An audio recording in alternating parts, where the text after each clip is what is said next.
ኦፕሬሽን ሬስኪው ኢትዮጵያ ጨንፈር ትግራይ አበ ከተማ ማጨው ዘህነጾ ማኸለ መሐብሐብ ህፃናት ቅድሚ 10 ዓመታት አገልግሎት ከጀመረ ተሐሲቡ አላንተ ነበረም በሰንኪ ለበዳ ህማም ኮሮና ሲዒቡ ድማ በቲ ጆኖሳይዳዊ ኩናት ተጓቲቶ ምጽንሑ ዳይሬክተር ዓለም ለኸ ትካል ኦፕሬሽን ሬስኪው ሚስተር ማርቨል አዘኻኺሮም ነቶም ዝነበሩ ዕንቅፋታት ብምስጋር ድማ እቲ ማእኸል ዕላዊ ስራሕ ብምጅማሩ ከም ዝሕጎሶምን ንዕውትነቱ አድላይ ደገፍን ክትትልን ከም ዝገብሩን የረጋግጡ።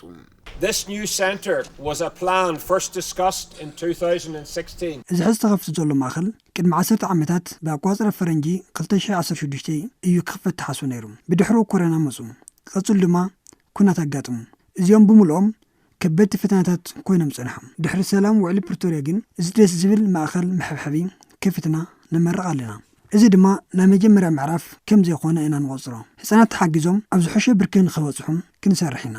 መስራቲት እቲ ማእኸል ዝኾነት ሻኖን ቦይ ብወገና እቲ ማእኸል አገልግሎቱ ዝያዳ ንኽሰፍሕ ኣበርቲዓ ከም እትሰርሕ ትዛረብ። ኦፕሬሽን ሬስኪው ከም ልቢ ውቅዒት ንህፃናት ጠጠው ዝበለ እዩ። ህፃናት ጥዕኖም ተሓልዩ ተማሂሮም ኣብ ዓብዪ ደረጃ ክበፅሑ ዝገብር ዘሎ ትካል ስለ ዝኾነ ህፃናት ኣብ ዝለዓለ ብርኪ እስካብ ዝበፅሑ ብቐጻልነት ክንሰርሕ ኢና። ዳይሬክተር ኦፕሬሽን ሬስኪው ኢትዮጵያ ኣይተጌታቸው ተስፋይ እቲ ትካል ካብ ለገስቲ ኣካላት ብዝረኽቦ ሓገዝ ንልዕሊ 25 ዓመታት ኣብ ከተማታት መቐለ ዓድዋን ዓዲግራትን ህፃናት ብምሕብሓብን ብምምሃርን ኣብ ዝለዓለ ብርኪ ክበፅሑ ከም ዝገበረ ዝሓበሩ ኮይኖም ኣብ ማእኸል ምሕብሓብ ማይጨው ይሕቆፉ ንዘለው ህፃናት እውን ብተመሳሳሊ ኣፍሬት ዜጋታት ክኾኑ ከም ዝሰርሕ ይገልጹ። ልክ ኣብዚ ዕፅዋይ ክባይ እኳ ከይተረፈሲ ስልከብል ተዓፀወሉ መከራብል ነበርናሉ ጊዜ በታት ንረኽባል ነበርና ሓንጻር ናይ ስልክ ዕድል ብዛዕባኹም ይጭነቁ ብዛዕባኹም ይሓስቡ ትሪእዎም ተለኹም ጻዓዲ ይመስሉ ግን ልቦም ብምሉእ ምሳና ምስ ህዝብና ዘለው ሓገዝትና እዮም ለለውና ዞም ህፃናት ትሪእዎም ለለኹም ሎማዓንቲ ዕሸላት ህፃውንቲ ቆልዑ እዮም ድሕሪ 10 ዓመት ድሕሪ 15 ዓመት ግን ዓበይቲ ዶክተር ዓበይቲ መሃንዲሳት ዓበይቲ መሓደርቲ ዓበይቲ ሰባት ክኾኑ ልኽእሉ ቆልዑ እዮም ንረአዩና ዘለው። ስለዚህ እዚኣ ድማ ተሓባቢርና ኩላትና ክንሰርሕ ይግበአና። ሓላፊ ማሕበራዊ ጉዳይ ዞባ ደቡብ ትግራይ ኣይተ አብርሃ ደሳለው ብግደኦም ኣብ ከተማ ማጨው ብዙሓት ሓብሓብቲ ዘይብሎም ህፃናት ከም ዘለው ብምግላጽ ትካል ኦፕሬሽን ሬስኪው ነቲ ማእኸል መኽፋቱ ድማ እቶም ህፃናት ዘለዎም ፀገም ዘቃልል ምዃኑ የብርሁ።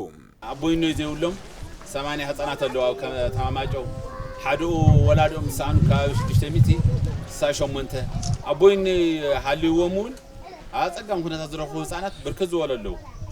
ስለዚ እዚ ህብረተሰብ መሰረት ዝገበረ ህፃናት ምሕብሓብ ብዙ ፕሮጀክት ናብ ከባቢና ምምፃው ተቀደሰ ዓላማ ስለ ዝኾነ ብቐጻሊ እውን እዚ ፕሮጀክት ብምቕዓት እቶም ዝፀገሙ ህፃናት ክሕግዝ ኣብ ጎኖም ኮይንና ሳብ መወዳእታ እናተደጋገፍና ስራሕ ማለት ስለ ዝኾነ ክንሰርሕ ኢና። ዘዘራርብናየን ወለዲ እቶም ህፃናት ብወገነን ብሰንኪ ድኽነት ውላደን ንምምሃርን ንምምጋብን ይጽገማ ምንባረን ብምዝኽኻር እቲ ትካል ፈጢርዎ ብዘሎ ሰናይ ተግባር መጻኢ ዕድል ደቀን ዝሓሸ ከም ዝኸውን ተስፋ ከም ዝገብራ ገሊፀን። ወዲ ብጽቡቕ ስነ ስርዓት ተማሂሩ ኣብ ጽቡቕ ደረጃ ክበጽሕ ብጣዕሚ ጽቡቕ ሓጎስ ተሰሚዑኒ። ብጣዕሚ በቃ ኣብ ፀገምና ሰዓት ሞጥዮም ስለዝረድና ከወዲ ብዙሕ ነገር ተስፋ ዝገብር ሓደ ስነ ስርዓት ሒዙ ክመሃረለይ ጽቡቕ ስነ ምግባር ኣብ ዝለዓለ ደረጃ ክበጽሕ የልደሊ